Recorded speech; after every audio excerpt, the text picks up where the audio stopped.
Transmitter device activated. Coordinates set for Earth 2. Hey everyone, welcome to the Earth 2 podcast, a podcast where we explore the origins and development of the DC multiverse and the legacy of their Golden Age characters throughout the Silver and Bronze Ages of comics. I'm Peter Watson. And I'm David Steele. Thank you for joining us. Welcome back. We are today looking at issue 61 of Showcase, which was published on the 25th of January 1966 and is cover dated April 1966. Now, you may have listened to a recent episode where we covered issue 60 of Showcase, which featured the return of the Spectre.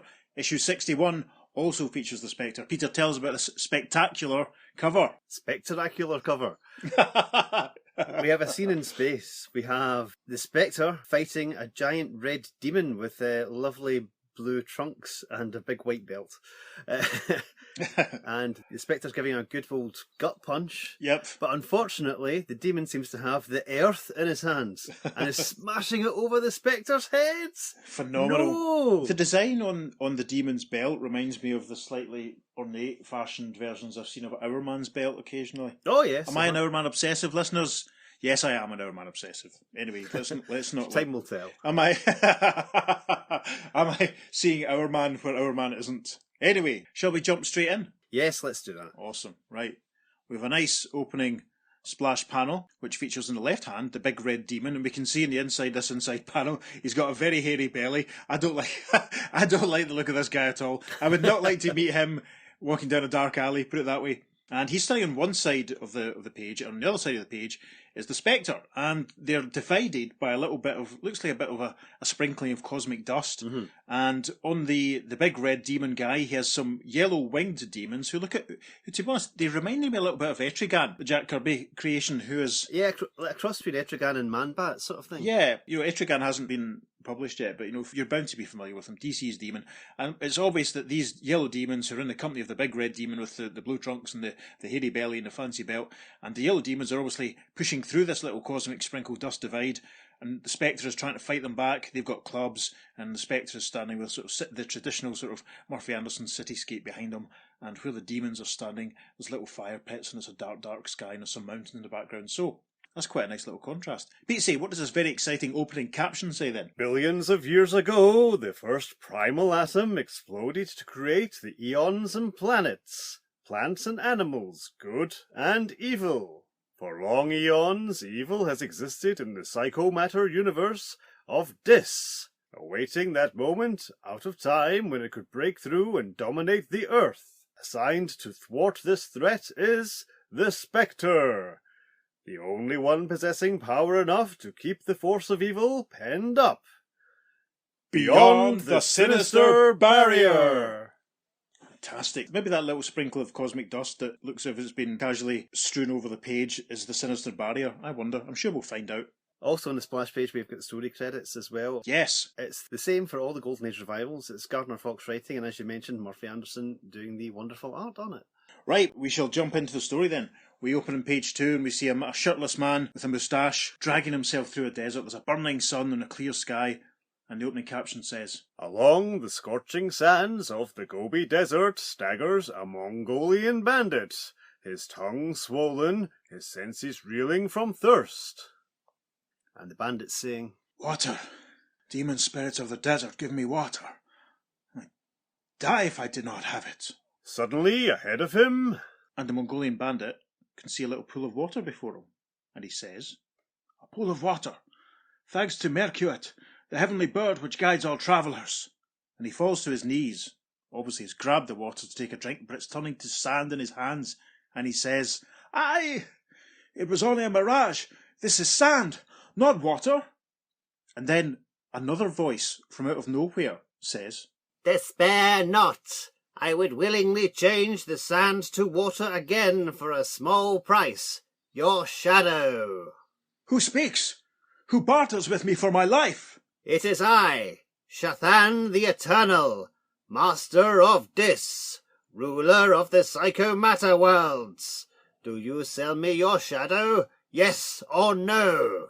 And we should probably point out at this point, there appears to be a little sort of whirlwind underneath the sort of speech bubble for this disembodied voice. I like the way they've rendered the disembodied voice, because rather than the traditional sort of speech bubble, there's sort of lines around it, giving it a sense that almost like the voice is appearing in front of him. I wonder if maybe he's actually seeing the glow in mid-air. It's quite interesting. Yes. So anyway, we continue to panel 4 of page 2, and the Lost Mongolian Bandit says, "My life for my shadow! Yes, yes, take it! But give me water!" So be it. Your shadow belongs to me. Now, drink. In this panel, again, similar to the sort of whirlpool effect that we saw in the previous panel, it looks as though this whirlpool is reaching out and touching the bandit on his forehead. I wonder if that's when it's stealing his shadow. Anyway, the caption for the next panel says, "There is no longer any shadow upon the hot sands of the desert, only the parched bandit slurping up water." We can see now the water has reappeared in front of the bandit, and he's pouring it over himself, and he's saying, "I will live!" And the disembodied voice says, I too shall live on earth. With enough human shadows, I shall know life here as I have known it for all eternity in this land of evil. This and that. So now we reach the top of page 3. Some days later, in France, spelunker André Voisin finds himself trapped by a cave-in when, suddenly... And we see Andre, he has a little lamp illuminating him in the cave that he's become trapped. He's wearing a checked shirt and jeans, and he's battering on the wall of the cave, trying to get out, and he says, Help, help, get me out of here. I don't want to die. Can't anyone hear me? And then the disembodied voice appears, and it says, I answer your call. You can keep your life for a price. And then close up, Andre says, Ha! Who's there? Ah, what does it matter? I'll sell you anything if you save me. Even my soul. Your soul is of no use to me, but your shadow is. And, since the selling price is agreeable, go free. And as we move to panel 3, we definitely get a sense here that the voice, the disembodied voice, is definitely coming from a sort of ball of energy, because the ball of energy is directing a pink beam which seems to create a hole in the cave wall so that Andre can escape. We move to panel 4. In Africa, world-renowned big game hunter Olive Morel faces a maddened elephant when... And this is some fantastic Murphy Anderson work. We see Olive, she has her back to us as the elephant is stampeding towards her. With a click, click, she's trying to fire a rifle, but it's not working, and she says, My gun, empty, my life in danger. And then we see the little disembodied voice appear again, and it says, I can put a bullet in your gun if you sell me your shadow. And it's a great point of view panel, as Olive looks up at the elephant and she says, My life is priceless, my shadow valueless, give me that bullet. And in the next panel, with a blam, she fires her gun at the elephant. Oh, her shadow is still there from what we can see. It does look as though it's fading out though. And she says, Got it, just in time. What a lifesaver. Over the page to page 4. Next, in Gateway City, a window washer feels his safety belt snap as... Oh yeah, drama. And this man, who we see, has a sort of harness around his waist, which is obviously what connects him to the building, and it's snapped. You can see his bucket of water, which he's let go of as he's fallen. He's fallen backwards, basically, almost head over heels, and he's exclaiming, Falling 40 stories! My life's not worth a... And then we see the little glowing bubble again, and it says, Is it worth your shadow? And the man is falling and thinking, Hearing things, must be out of my mind. But what can I lose? Yes, yes, take my shadow. Give me my life. And then in the next panel, we see him landing deftly on the pavement as a woman in a red dress who has a hand to her mouth. She's sort of stunned. And we see at the back of the panel, standing next to the open door of his police car, it's our old mate, Detective Jim Corrigan, who says, He landed as lightly as a feather. What a lucky guy. He must have been saved by a sudden updraft of wind. The caption for the next panel. Even as Detective Captain Jim Corrigan returns to his police car, a voice whispers within him. It was no wind, Jim. Look again at that window washer. You were so excited you never noticed that... As Jim turns, he says, Never noticed what? I see. He has no shadow. And in the final panel of page 4, we now see that Jim has got into his car, and the Spectre force is emerging from him, saying, It disappeared even as he fell. This is a job for the Spectre. As we move to the top of page 5, a caption helpfully tells us, From the body of Jim Corrigan, detective, he comes. This eerie being known as the Spectre, whose daring exploits have helped to hold in check the crime lords of the earth, whose powers border on the spectacular and the weird. And it's a nice panel of the Spectre standing looking very heroic with his cape billowing around him, and he's thinking to himself, I sense an evil aura deep inside that man. I must follow him, discover what alien and mysterious forces are at work here on Earth. Invisible to all eyes, he stalks the window washer. Suddenly... And the window washer, who we should describe now as a kind of baldy gentleman wearing a sort of vaguely purple shirt and some brown trousers, he's marching off. He's marching down an alleyway by the looks of it. We see a white silhouette of the Spectre following behind him, and the Spectre is thinking, I'm being gripped by some form of ectoplasmic magnetism. It's drawing me toward that window washer. I am powerless to stop it. And then the next panel, there's a sort of burst of a little wave of golden energy. It looks like it's either coming out the back of the window washer's head or he's trailing it behind him. But the Spectre's silhouette is caught in it. And the Spectre is thinking, never encountered an eerie force of such magnitude. Caption for the next panel. The ghostly guardian is drawn inside the window washer's body, where a dark, sinister shadow waits to enfold him. I wonder if it's the ectoplasmic magnetism that's turned him into the white silhouette. At first I thought in that first panel it was just a bit of a stylistic choice, Yeah. but I think that's what's been implied. It may well be. It kind of looks like an anti-shadow. Yeah, that's very true. Panel 4 of page 5 shows this white shadow silhouette of the Spectre, and he's squaring up to a very gangly looking black silhouette. Reminds me a little bit of the Shadow Thief from the Hawkman comics. Yes, very much so. And as the white Spectre silhouette stands to square up against this other shadowy figure, he is thinking, the missing shadow, emitting evil energy, building in frightful fury. It's very nice of the Spectre to explain what's happening as we go along. The caption for the next panel. As spirit duels with shadow, unnatural forces seethe and stir, gathering explosive pressure until... And it looks as though there's a massive explosion of energy around the shadow figure. It's that now trademark sequence of jaggedy, concentric circles, and the Spectre's silhouette's flying away from the Shadow Man, and he's thinking, the psychic detonation is hurling me completely out of the physical universe. Gosh! Over the page to page 6. Whirled upward into planes of existence that have no counterpart on Earth, the disembodied detective finds Gateway City gone, and, in its place, a barren, painful land. And we see the Spectre, and he's now basically standing in the barren land that we saw in the opening splash panel. Little rock pools around him, what's left of some dead trees, some mountains in the background, just your average, typical, gorgeous Murphy Anderson alien barren landscape. And the Spectre is thinking, with my extrasensory powers I can feel the sheer evil of this place beating against me with overwhelming force. The caption for the next panel. Racing toward him, their empty eyes alight with evil, come the demonic denizens of this eldritch world. And rushing towards the Spectre are the yellow guys who we described in opening panels. Now there's one who looks basically like a lizard. There's one with a very sort of thin head and a big long tail. There's another guy with wings who's flying towards the Spectre. He's carrying a club. Remember Lockheed the Dragon from the X-Men comics? Oh, yes, It's a guy that looks a little bit like Lockheed, Yeah, flying true. directly over the Spectre. There's a couple of other ones. And as the Spectre sees all these horrible guys rushing towards him, he thinks, I have no need to fear these creatures. Their weapons cannot harm my discarnate body. However, the caption for the next panel says, But, as the first flail is flung... And one little demon guy, who has a bit of a pot belly, blue shorts, he's fins on the side of his head, he looks a little bit like Merman from the Masters of the Universe.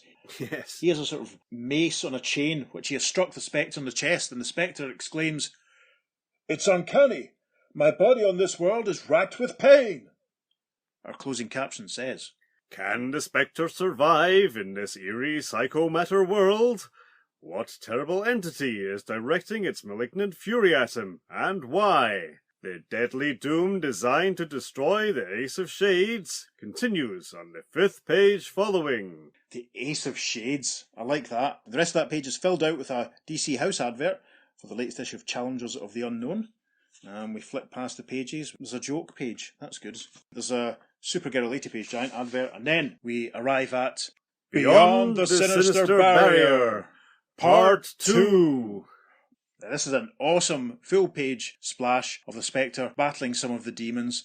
There's one guy who, he's sort of like turkey feet, legs almost like Pan or Mr. What's-His-Face from the Narnia books. He has a very sharp beaky nose and glowing red eyes and the yellow spikes in his head. There's the little guy with the mace club, and he's a lot shorter and squatter. There's a guy behind the Spectre who has horns as well as fins round his head. He's carrying a little mallet. The Spectre's being grabbed round the leg by a very small demon with really, really sharp teeth, fins on the side of his head, glowing red eyes, and there's another sort of slightly more stunted in his features demon coming in from stage left, and he's carrying a club, and the opening caption says, "Weapon after weapon, striking the ghostly guardian, sends him reeling.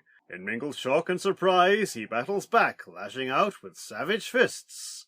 Never before has he been subjected to such a deadly game of give and take, where his life essence might at any moment be driven from his spirit shape."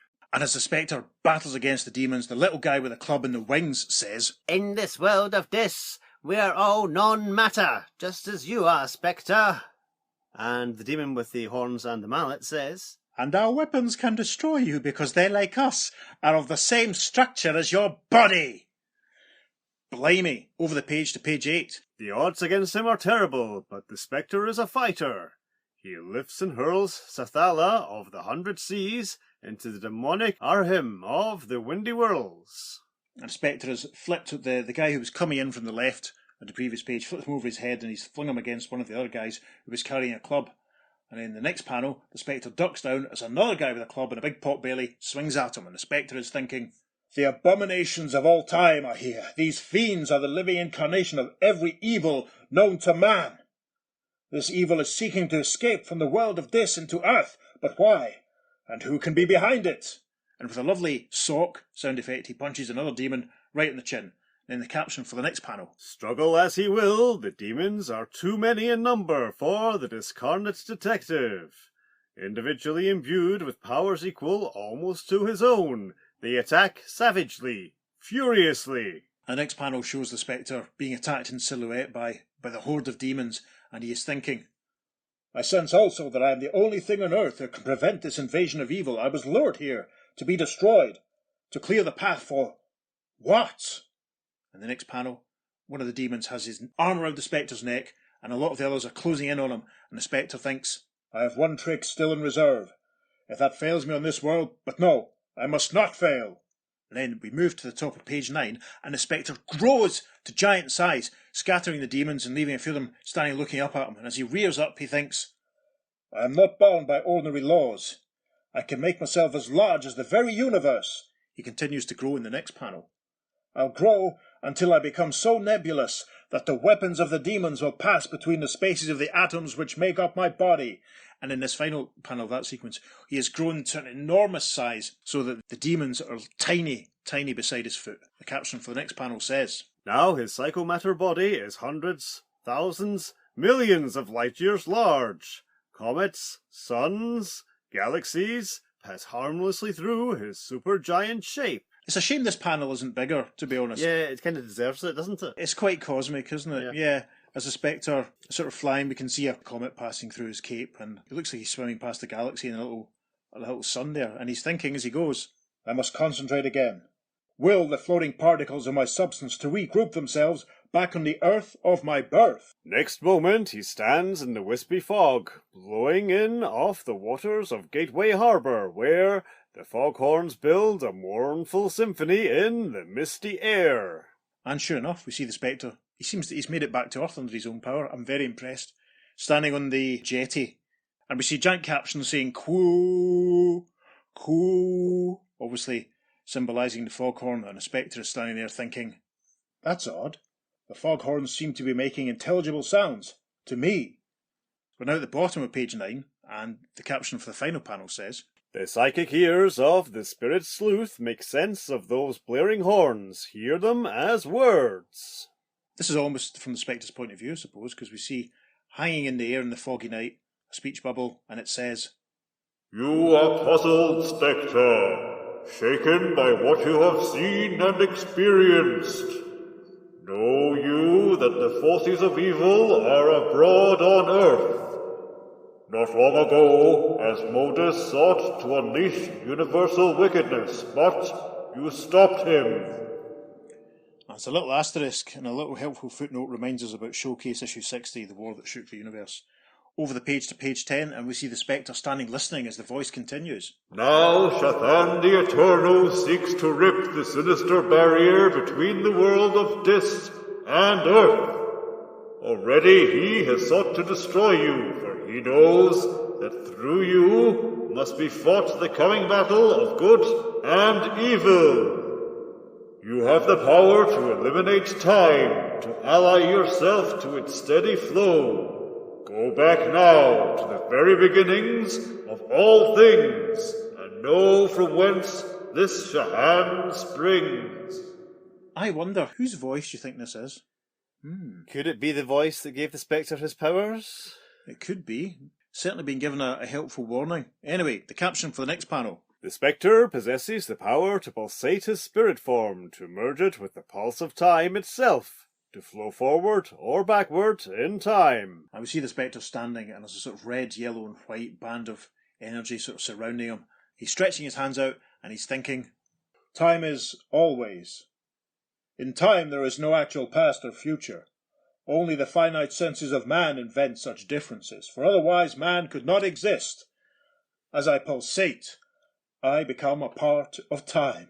Backward he flows through the stream of ages and eons, a part of all that is taking place, has taken place, or will take place. And this first panel we see shows a couple of knights in armour with a lady in a big hat cowering in the grass and a horse in the background, and they're sort of duelling with their swords, and a translucent Spectre passes straight through them, obviously on his journey back through time. Until he comes to that very first moment in time, 12 billion years before, when all that exists is the primal atom, immense beyond belief, cosmically gigantic. And it's basically a giant glowing blue ball with lots of dots all over it. It's a big burst of golden energy, and we see a white silhouette of the Spectre contemplating it, thinking, Everything which is to be in the universe is contained in that atom. Then, out of the void, stabs the creative force, a bolt of supernormal power which hurtles into the colossal atom. And basically, this little caption box has turned almost into Johnny Thunder's Thunderbolt. It's like Yes. a big pink stylised Thunderbolt striking the atom, which has now turned orange and continues to glow, and it looks like there's more of a burst of energy surrounding it. And as he beholds this, the Spectre thinks, This is the very instant of creation. this is reminding me of certain elements of the story from Green Lantern 40. Yes, no sign of a giant hand though. But the fact that the Spectre is there. Oh, yes, this is the dawn of time, pretty much. The Big Bang. Bear that in mind, listeners. Keep it in mind for many, many months and years in the future when we reach Crisis on Infinite Earths. We then move to the top of page 11. Matter explodes, out to fill the void of a now expanding universe, eventually to make stars and planets, plants and animals rush the atomic particles. Indeed, as the caption describes, we see a whole bunch of smaller balls, obviously signifying everything, all bursting out from the area where the giant atom that the Spectre was watching was, and the Spectre sort of is flying away from them, thinking, Nothing could exist in that inferno. Absolutely nothing. I must flee before it. At this same moment, for every action must have an equal and opposite reaction. Another universe is formed by implosion. A Netherverse.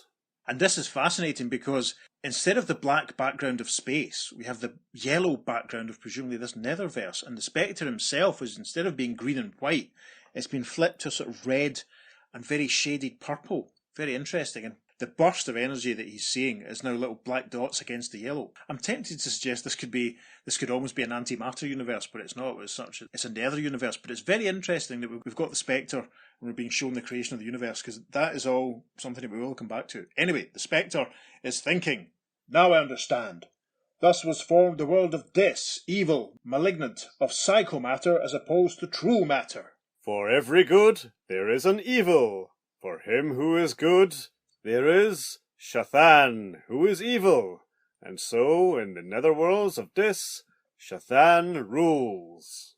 This is an interesting panel because we see Shathan in all his hairy-bellied, blue-trunked glory, sat in a big seat that seems to be floating above a city. The eyes of the Spectre are sort of inlaid in the background as if he's watching the passage of time in the Netherverse, and the Spectre is thinking, Shathan appeared to the demons of Dis, and is worshipped by them.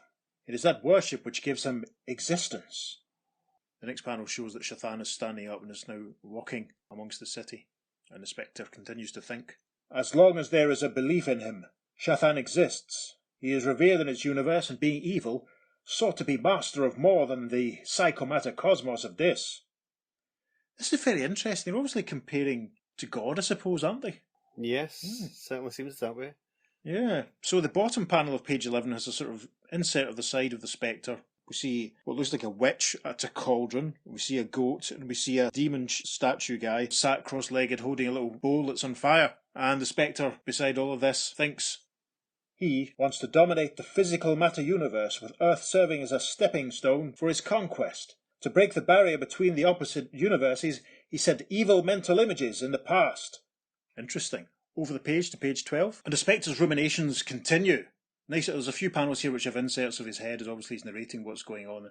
And the first one he's saying, But the forces of good were not asleep. Great men rose up to lead the way of goodness. And we see a panel showing Moses, Peter, Buddha and Muhammad. There's a panel of me? There's, yeah. Very interesting there to see renderings of all those religious figures, because that sort of thing can be a little controversial nowadays. The Spectre continues. Slowly those powers of good pushed back the evil. Had they not, good would not have been believed in, and so would have ceased to exist. And we see Moses using his tablet to shatter the statue of the false idol of the cow. And then the next panel, Spectre continues to say, Centuries later, Shathan the Eternal sent his personally trained deputy, Azmodus, into Earth to pave the way for his own appearance. Interesting. Well this ties in obviously to what we saw in Showcase 60. Yes, good. Because we see Azmodus looking at the statue and that little crystal ball thing which he had the last time. So obviously we now know, I suppose, that statue is meant to represent Shathan. The Spectre continues. Asmodus came close to succeeding, but I defeated him, placing him in no time and no space. And we have a little flashback to the Spectre and Asmodus, who still looks like Votan Culloden with throwing felt tips, standing against the blue and purple concentric circles from last time, and the Spectre is declaring, Here you shall remain for all infinity, powerless to work your evil will on human or spirit being ever again. The Spectre continues his narration in this final panel of this page. A nice little insert of his face at the side, and he's watching himself flying out of the blue and purple circles. And the narration Spectre is saying, I could not hear his last thought until now, as the essence of goodness surges through me, opening the doorways of past, present and future. And as the Spectre flies along, we hear Asmodus' voice. I have lost, but you have not won, Spectre, as you shall learn when my sinister scheme unfolds on Earth. Soon, very soon. We're now at the top of page 13. The sinister plan of Azmodus is now revealed in the mind of the Spectre. And we see the Spectre standing with his cape wrapped around him. There's almost an eclipsed moon in the background. I wonder if actually he's back on the little demon place now, because it does look like it. Very Looks much like he's so, sort of yeah. standing in the middle of a puddle. Very, very moody shot of the Spectre thinking. Asmodus set eerie forces in motion which permitted his master Shathan to break through the sinister barrier and enter Earth. By securing the shadows of willing victims on the verge of death and imprisoning them in the bodies of their former owners, he has created a loyal following of Earth people. By believing in Shathan, his subjects cause him to exist on Earth. He will grow more powerful and blot out the belief in good. Then only evil will dominate the world. This last panel, this little sequence, it looks, is this the Spectre flying off, or is he standing on top of a mountain of ice, or standing on top of a giant candle? I'm not quite sure. He's just looking dramatic. That's basically Yeah, but the Spectre's standing, and a sort of halo burst of energy all around him, and he's thinking, I alone, as the deputy of good, as Asmodus was the deputy of Shathan, can prevent this. It is my duty, perhaps even the very reason why the Spectre was brought into existence years ago. wow, this is epic. Interesting phrase he's used there. The deputy of good, obviously, Yes, Asmodus was the deputy of Shathan. Shathan pretty much is the devil in this. yes. So the deputy of good, if you drop one of the O's, what did we get? Yeah. Interesting. Obviously, it's very implicit, isn't it? They're not coming right out and saying it, but it's there. And obviously, showing Moses and Peter and Buddha and stuff like that, that's obviously, those are clear religious references. So, Yes. Because one thing I remember from the Ostrander series, and is this the first time we mentioned the Ostrander series from this episode? Yes. Which was published through the 90s, it was basically, there was no two ways about it. The Spectre was operating on behalf of God. The term was used. So anyway, we drop to the bottom of page 13 and a caption says, Momentarily exhausted by his trip through time and the Nether Universe of Dis, the Spirit Sleuth returns into the body of Jim Corrigan, just as... And this is a great panel because the Spectre is arriving and fades back into Jim's body, right while Jim is in the middle of some fisticuffs. Jim's punching a guy across the face, the guy's wearing a sort of white shirt and purple trousers, and as the Spectre merges with Jim, he thinks, I must reflect on what I've learned, devise a plan of attack. The caption for the next panel says, He pays no heed to the fact that Detective Captain Corrigan is himself fighting for law and order. And a very dynamic panel of the bad guy that Corrigan is fighting, punching Jim in the face and saying, You'll never take me, Corrigan. We move to the top of page 14. Now, this is a very dynamic page. In fact, this whole 2-page spread is gorgeous. Yeah. Masterful storytelling from Murphy Anderson. So the caption for the first panel says, To each his own. To the Spectre, the troubles of the psycho world. To Jim Corrigan, the comparatively petty crimes of errant humans. And Jim has jumped forward and he's grabbed the guy he's fighting round the waist and he's forcing him backwards into the open lift that they're standing beside. And Jim says, If you have any complaints, tell it to the judge. You're the brains behind the warehouse robberies gang, and you're going to join them in jail. And with a thump, he hurls the bad guy against the wall of the lift. Then in the next panel, Jim punches the guy in the face with a sock and says, There's the clincher. However, the caption for the next panel says, So intent is Jim Corrigan on his own battle of good over evil that he does not hear the faint snick of parting elevator cables. And what we see in this panel, we see a close-up of the elevator cables, and there's a part of a disembodied red hand. I wonder who the red hand belongs to. I wonder. An exaggerated click sound effect as the red hand is gesturing with its index finger, and the lift cables have snapped. Only the Spectre senses the raw evil surrounding the elevator as it starts its long fall to death and destruction on the ground far below. Peter does love a cutaway, don't you, Peter? Always. Yes. Always. The next sequence of 3 panels is a cutaway of the side of the building, and we see the lift sort of starting to plummet in its lift shaft and the cables underneath sort of loosening because there's no tension because it's falling. And Jim Corrigan reacting, and the baddie's on the floor, and we can see that the Spectre within Jim is thinking, I sense the evil of Shathan the Eternal. He broke the cable. The discarnate detective flows out of the car, drops downward, his hand lifting to catch and cradle the falling elevator. And this is tremendous. Out of nowhere, the Spectre is reared up at a giant size and is standing underneath the falling lift car and has caught it. Corrigan and the baddie still inside. And the Spectre thinks, Why should the evil one concern himself with killing Jim Corrigan? Surely he poses no threat to Shathan. Slowly he shrinks, gently lowering the car. And indeed, we see the Spectre getting a little smaller, lowering the car as he does so, and he's thinking, I'll save Jim's life, and that of the crook. But if only I knew why Shathan attacked them, it might enable me to know what to do. Then the caption for the next panel at the top of page 15 says, There is no answer to the question in the mind of the ghostly guardian who makes the police rounds with Jim Corrigan next day. And this is great because we've basically cut to Jim Corrigan in the middle of a high-speed chase. There's a police car rolling alongside another car, and Jim has the door of his police car open, and he's starting to jump from his car to the other car. And he's saying to whoever's driving his police car, Get me just a little closer so I can jump. And the next panel, he has made it. He's now attached to the side of the other car, and he's saying, Made it. I've got a good grip on him. And the bad guy in the other car says, Let go or I'll crash. And in the next panel, that's exactly what happens. As the car slams into a bridge guardrail, With a massive crash sound effect, we see Corrigan and the bad guy leaping away from the car as it does so. And Jim says, Got you! Over the page to page 16.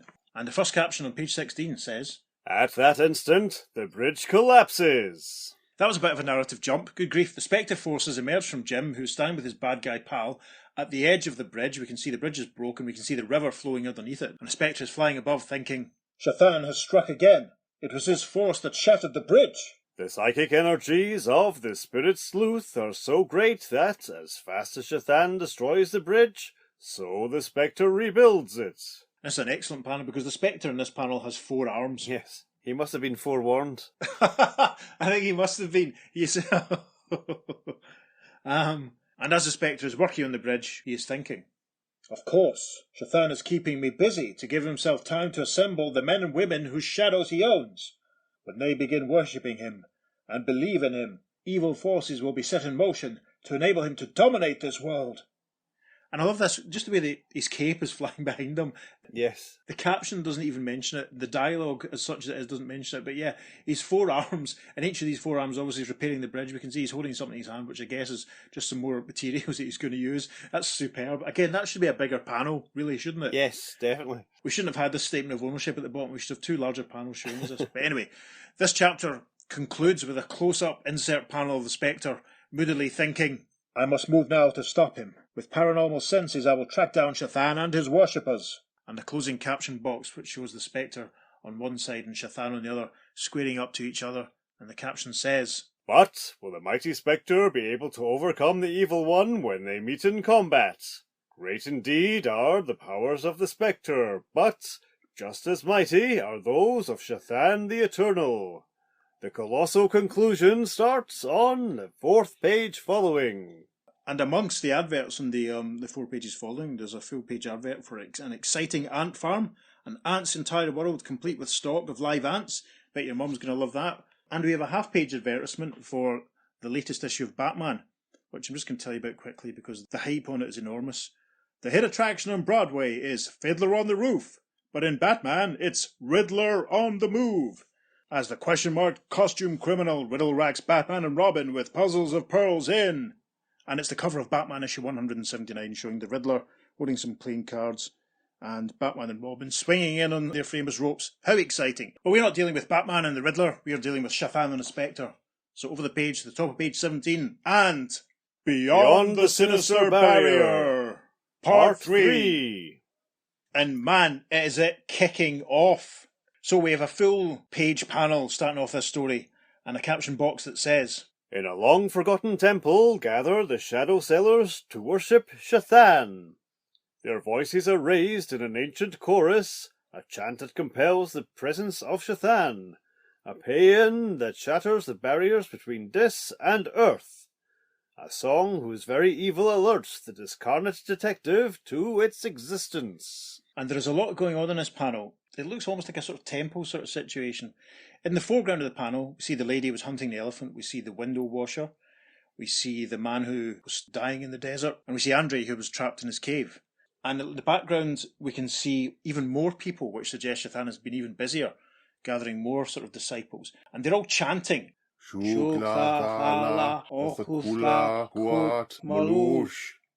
all have their hands raised. And above them, in a burst of flames, Shathan is fading in. It's like it's almost like they're chanting and willing him into existence. And in the background of this panel, flying in against the trademark Murphy Anderson full moon, Yes. it's the Spectre, and he yells, I'm too late. Shathan is on Earth. Slowly forms that grim being from the netherworlds. Slowly, as the voices of his followers raise in paeans of exultation. Engo nakusula nafula. Engo nagusa nafla. I hope us chanting that doesn't summon Shathan. Have you got a shadow? Are you okay? Yeah, just about. And we see Shathan standing amongst the flames as his followers are chanting all around him, and we can see little chords, so that it's almost like they're singing at him, and he's delighted.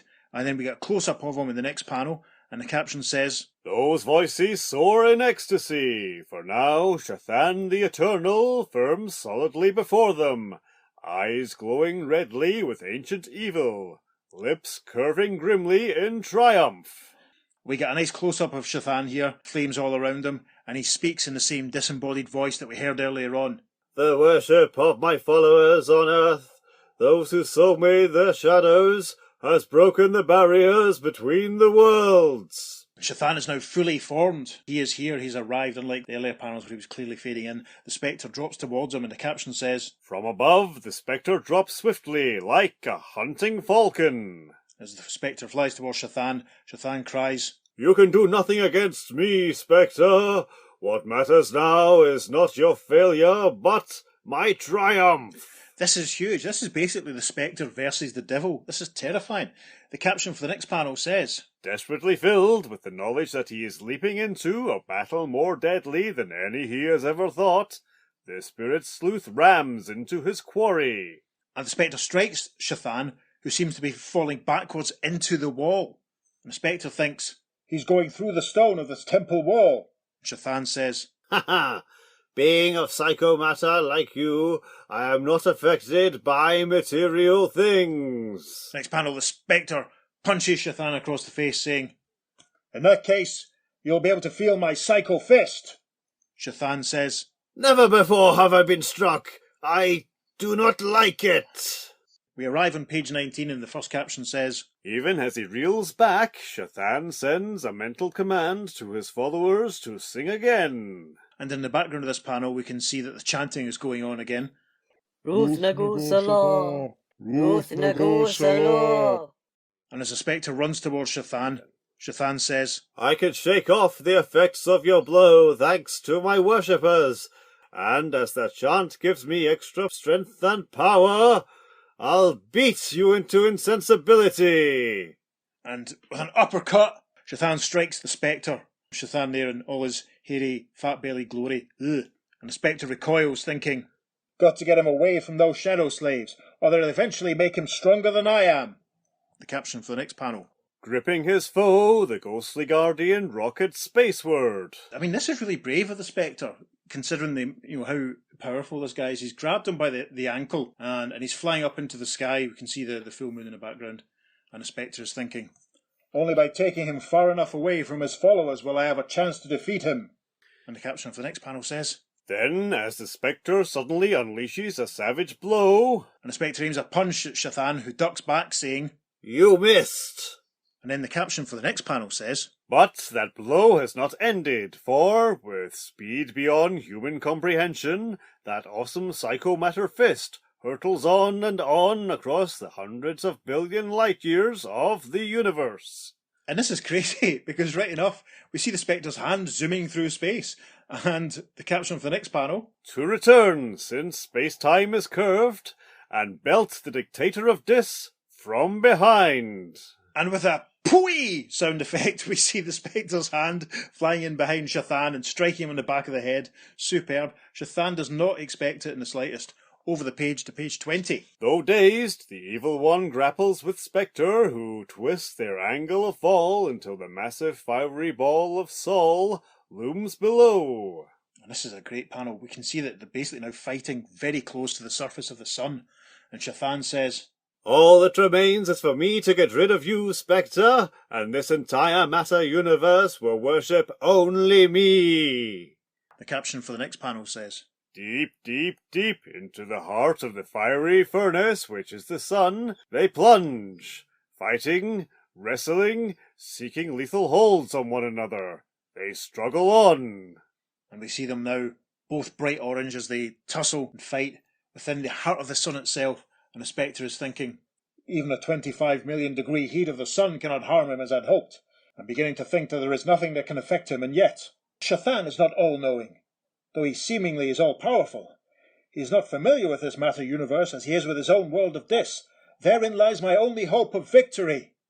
The caption for the next panel. Out of the sun and through the dark depths of space hurtle the grappling figures. The next panel shows the Spectre and Shathan. It looks like they're still on fire, basically, from being in the heart of the sun.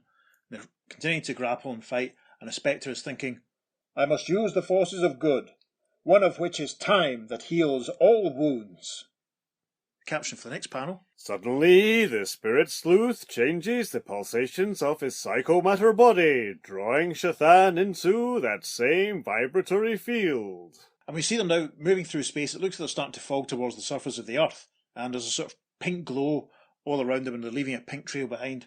And the Spectre thinks, I shall take him back in time with me to the most destructive events on Earth. Not knowing about these awesome disasters, he will be unprepared for them. We reach the top of page 21, and a caption says, Gripping the demon dictator of Dis, the Spectre drops downward over the Soviet Union on the 30th day of October, 1961, 5 years in the past. And this is a great panel. You can literally feel the wind rushing past them as they're obviously plummeting downwards to the ground. Spectre has a grip of Shathan and he's thinking, Shathan isn't aware of it, but the Russians are about to detonate a 57 megaton thermonuclear bomb, the largest man-made explosion in history. And the next panel, with a massive va-boom, we see the nuclear bomb going off, and the caption says, He hurls him downward into that nuclear inferno. I see the Spectre's throwing Shathan forward. The Spectre cries, Such a release of energy should annihilate him. the caption for the next panel. Yet, even that terrifying blast does no more than shake up Shathan. Shake Up Shathan sounds like a really terrible 90s sitcom. 2 series on BBC One. And this panel shows the Spectre reaching for Shathan, and the Spectre thinking, Got to try another disaster, and quickly before he recovers his strength.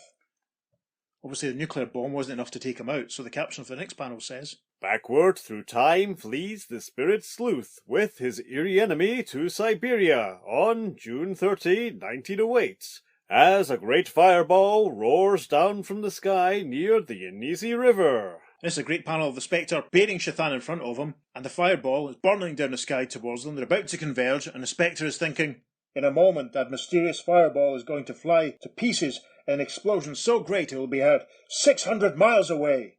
We're now at the top of page 22. Even in the year 1966, no man is able to explain what this mysterious explosion was or where the fireball came from. Some believe it was a spaceship from another world that blew up in our atmosphere. Others theorized our universe was invaded by a chunk of antimatter.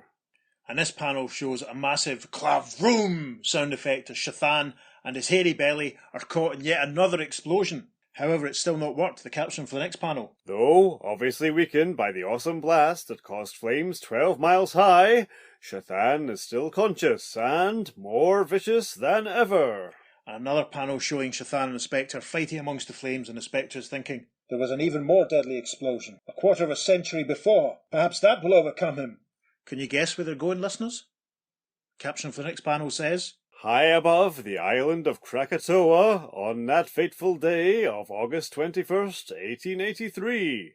This is a very economic panel. We only see the Spectre's hands here, actually. We're obviously high above the volcano as he hurls Shathan downwards. And then the caption for the next panel says, Into the red glare and bubbling lava of that Brobdingnagian blow-up, he hurls him, even as the entire island erupts from the sea.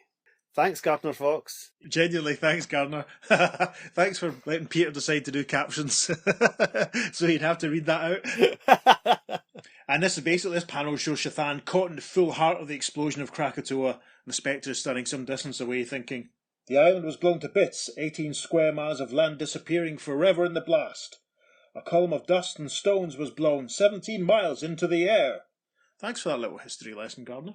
And the caption for the next panel says, Yet, even now, Shathan is alive, survivor of the greatest cataclysm of its type ever recorded. It was heard 25,000 miles away. It killed 35,000 people. It caused tidal waves as far away as England. And the Spectre and Shathan are grappling again. The Spectre has his arm around Shathan's neck, dust and flames all around him, and the Spectre's thinking, I have one last-ditch hope. If that fails, nothing can stop him.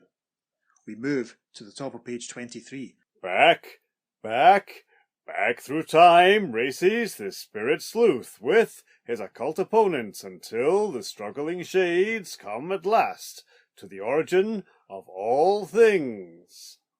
If you're going to hang the atom from which everything in the universe bursts in the first act, you know that someone is going to be blown up in it in the third act, really, don't you? Chekhov's atom. Yes, Chekhov's atom. At the top of page 23, the Spectre is bearing Shathan towards the atom that was a building block of the entire universe that we saw earlier in the story. And as they plummet towards it, the Spectre is thinking, I brought him to the primal atom. Surely here there will be a release of energy titanic enough to blast his psychomatter body. Once again, as the creative force stabs deep into the atom, deep also does the Spectre toss Shathan. And again we see the primal atom being stabbed by the gigantic pink lightning bolt and burst into an orange ball of concussive force. And we see the silhouette of Shathan deep within it, and the Spectre, flying away, thinks, There it goes. I must race that expanding detonation through time itself so as not to be overtaken by it. In that most awesome of all energy explosions, the essence of Shathan the Eternal is hurled outward to be spread across the vast cosmos and the expanding universe for all infinity. And this panel indeed shows Shathan, almost looks like he's been vibrated apart, actually. Yeah. Sort of Shathan disassembling and coming adrift as the atoms hurl outwards. Fantastic. We then see an insert panel of the Spectre having another think to himself. He can never reform himself, for he will always be speeding outward at more than 100,000 miles per second, the speed of the expanding universe.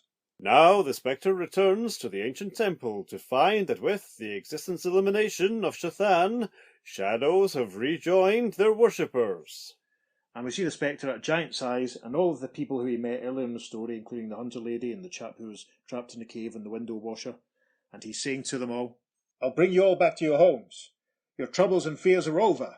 Good has won out over evil. over the page to page 24. As the last shadow victim is returned. And this panel shows the Spectre flying away from Olive Morel, the game hunter. He's obviously put her back where she was taken from. And she's saying, as she waves to the Spectre as he flies off, Thanks, Spectre, and farewell. and the Spectre flies off thinking, I feel peril menacing my physical self, Jim Corrigan. I must get back to him at once. And then the caption for the next panel. But as the spirit sleuth drops down over Gateway City, he sees... He didn't have to worry, because Jim is punching out a bad guy with a sock. The bad guy's gun goes flying into the air, and we see two other hoods down and out on the ground. And the Spectre drifts downwards thinking, The peril is past. Jim has things well under control. Then the closing panel is a headshot of the Spectre with Jim Corrigan behind him, and the Spectre saying, As Jim saved the city from lawless men, so I saved the world from an evil demon. Together we shall continue our unending efforts to make Earth and its universe safe from any threat. The end. Well, that was exciting, wasn't it? That was so much better than the previous issue we did of Showcase. Yep, a lot more coherent. Yeah, the previous issue really had so many plot holes and problems with it. Mm-hmm. I like the fact that this actually ties into it, and it doesn't quite tidy up that previous issue, but it does at least put a button on it and, you know, finish it off quite nicely. Definitely. I liked how they kind of skirted round the religious aspects, but, you know, implied quite strongly what was going on, who the Spectre was working for. And I love the idea of the Spectre just basically having a knockdown fisticuff fight with the devil. Through existence, yeah. Yeah, over the universe. I mean, obviously, what we see in the cover of Shathan striking the Spectre with the Earth doesn't actually happen, but, you know, not to worry. It was properly cosmic. It was really, really good. The thing is, now that he's fought the devil, where does he go from here? Exactly. Yeah, the only way is down. It was just, I love the fact as well, the Spectre kind of really, he had the upper hand pretty much right from the start. Yeah. Obviously, Shathan hadn't adjusted to our universe, so the Spectre kind of had him on the back foot. No, it was great. That was enormous fun. Blimey. Speaking of hands, I like the detachable hand that he used to basically, you know, sucker punch the back of Shathan's head by throwing it through the entire cosmos. Yeah, he was so confident. It didn't just unhook, or if you like, it didn't just sort of split from himself and fly round them. It flew around the whole universe first of all. Imagine being a superhero whose hands and arms and legs could all split off and help you in a fight. Wouldn't that be useful? Imagine that. That would be handy. Handy again. Should we talk about that someday? Yeah, we should. Yeah. And again, there's not an awful lot to say. I'm not getting complacent about it, but the artwork by Murphy was lovely again. There wasn't maybe quite as many mind-blowing panels. The storytelling's sensational. Yeah, the storytelling is great. The texture and the depth of it all is brilliant. Some really, really good visuals, like the Spectre fighting the demons and growing to giant size and then fixing the bridge with 4 arms. And as we say, that the fight round the universe. The scene in the elevator was fantastic as well. Absolutely tremendous. It felt very cinematic. Yes, definitely. It was great fun. A couple of things I want to mention about this issue is, first of all, Gardner Fox, obviously, he's got a big reference library in his house. That's one of the things that's mentioned in his biography. So obviously he's been scouring for the biggest explosions in history that he could find to use in this, which I think is great. But then, of course, we go right back to the dawn of time, and it does differ from the beginning of creation that we see in, as you said, Green Lantern 40. There is no giant hand coming up. There's a good chance that a lot of the people listening to the podcast will have already read Crisis on Infinite Earths and will have read Green Lantern 40 and be aware of how Crisis sort of winds up. There's a nice sort of bookends parallel with a story almost. Yes. I wonder if the disembodied hand was maybe, at this point in the narrative, could that have been the hand of Shathan trying to get free? Oh! Could that have been the hand of the Spectre as he hurls Shathan into the atom and tries to get away? I don't know. It's interesting. That's incredible. What a concept. I love it. It could be. We'll see. We will revisit the dawn of creation. There were clear echoes of everything that we've seen about the origin of the multiverse and all that sort of stuff. Yes. It didn't really quite tie up, but it didn't really contradict either. We did get a new universe, though. We got the Nether Universe. Yes. the universe of evil. And also antimatter was mentioned as well, but not in relation to that universe. Yeah. Where it was hypothesised that antimatter could have been the fireball. Uh-huh. So that's interesting. That's mentioned in the same issue that could easily have made the evil universe an antimatter universe. If there'd been maybe a little bit more sort of editorial cross-referencing or planning, they might even have just gone ahead and just made it quad, full stop, I suppose. They could have done. They could have done that. But I mean, I enjoyed seeing the Yellow Demon guys. I liked the fact that they were so individual and at the same time considered not that important that Gardner could just throw them away after a couple of pages. But they got the splash page as well, and it looked great. Yeah, and I suppose the splash page is more symbolic than anything else. I think we now realise after reading the story. Beyond the Sinister Barrier. I definitely enjoyed that much more than the last Spectre story that we did. Now, there is some reader feedback in the form of letters from these Spectre showcases, but we'll cover that when we do the third and final Spectre appearance and showcase in issue 64. But in this issue, we do have a letter column, which is very rare for showcase. Yeah, we do. It's interesting what it contains, really, isn't it? Absolutely, yes. As we said before, there's been this Golden Age revival. We've had the 2 previous showcase stories with Dr. Fate and Hourman teaming up, and we've had the 2 Brave and Bold stories with Starman and Black Canary teaming up. And we said at the time, unfortunately, there is no reader reaction from the time. And the last place we expected to find it for all those stories was issue 61 of Showcase. Now, because normally you find that the letters pages would come out 3 or 4 months at the latest. When we did Showcase 55 and 56, in our defence, we didn't think that the letters page of issue 61 of Showcase would touch on the Golden Age stories, but indeed it does. We're going to read the whole thing out, really, because it does tie into the stuff that we covered. And again, we did lament how we didn't really have any reader reaction to the previous Showcase and B&B team-up, so we weren't really sure how people were receiving them. So now, buried in the middle of Showcase 61, we have a letters page headed Reader's Rendezvous, and the editorial introduction goes a little something like this. With this second showcasing of the Spectre, we're taking a breather in our revival of superheroes from the fabulous 40s of comicdom. Whether there will be more comebacks, or whether the previously revived Dr. Fate Hourman, open brackets, Showcase 55 and 56, close brackets, and Starman Black Canary, open brackets, Brave and Bold 61 and 62, close brackets, will make further appearances is still a moot question. While the decision is being weighed, we are complying with requests to print comments on the aforementioned tryouts. It's too early for any Spectre reports. Well, that's fine. So obviously the people wanted to know what other people were saying about these stories, I suppose, as well as us. We imagine this is Julie Schwartz talking here. It's interesting that he says, we're taking a breather in our revival of superheroes from the fabulous 40s. Now, remember that letter we had in Wonder Woman that implied that they were going to hold off on the Golden Age revivals? Of course. So obviously they must have read this letter column, and we had no knowledge of it at the time until we came across this. That's right, because I remember when we did that episode that we weren't really sure which letter they were referring to, or what specific editorial missive they were referring to. So it probably is this one. That's interesting. We're not quite making it up as we go along, listeners. Our researches are ongoing, as we've said many times. So the first letter goes something like this. Dear Editor, regarding the appearance of Hourman and Dr. Fate in Showcase 55, I find that I cannot find adequate words to express my elation. Although I am a long-time follower of all your magazines, I have never seen fit to write to you before.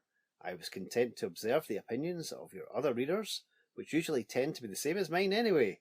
However, I take pen in hand to congratulate you on your finest achievement. To a fan who was born too late to see the original epics of the Golden Age of comics, this grand narrative was like unto the food of the gods. As you have perhaps gathered by now, I somewhat enjoyed Solomon Grundy Goes on a Rampage. Insofar as the book itself is concerned, what can I say?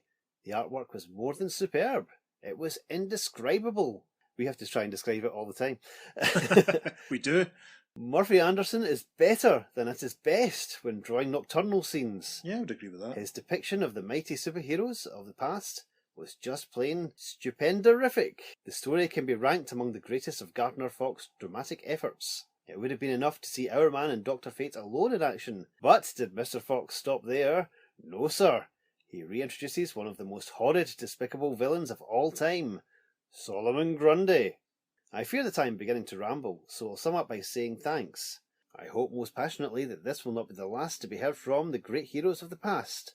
And that's from David Anderson, Mobile, Alabama. Terrific. And the next letter, talking about the next issue showcase, says, Dear Editor, in Perils of the Psycho Pirate, you finally managed to bring out the full potential of the Super Team Supreme.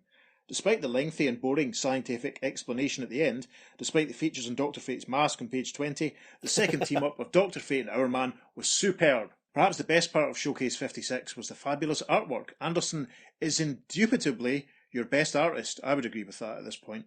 The cover, panel 2 on page 6, depicting the original Psycho Pirate, the unfortunately brief encounter with Votan, and especially that bold second panel on page 24, were just magnificent. I've just checked all of those panels and I would agree with him. Good. The story was full of delightful touches from the 40s. The returning villain, Nelson's reply to Inza's request for a little magic, the return of Dr. Fate's past villains, the gentle plug on page 13, the beautiful action scenes, Tyler revealing his secret identity to his wife-to-be, and the very appropriate text feature put this issue on par with almost any that the Golden Age produced.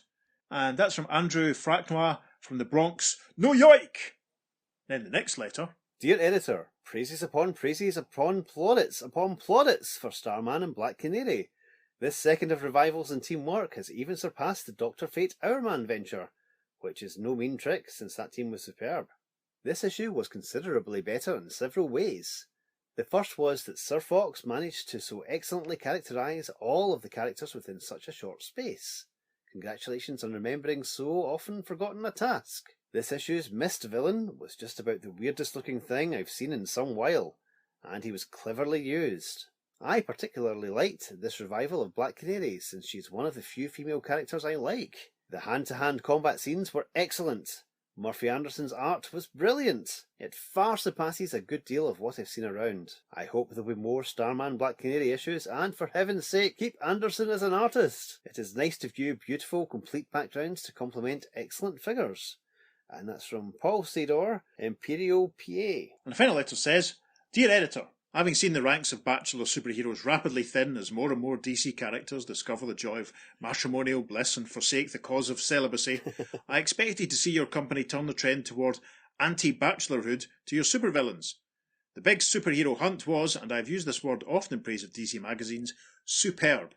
Sportsmaster and Huntress were much better in this issue than they had ever been in the past, another example of how far the comics field has gone in the advancement of quality. Gardner Fox's story and Murphy Anderson's art were excellent. Well handled was the revival of Wildcat, also in better form than he was in the 40s, even if he was a bit of a moaning Minnie.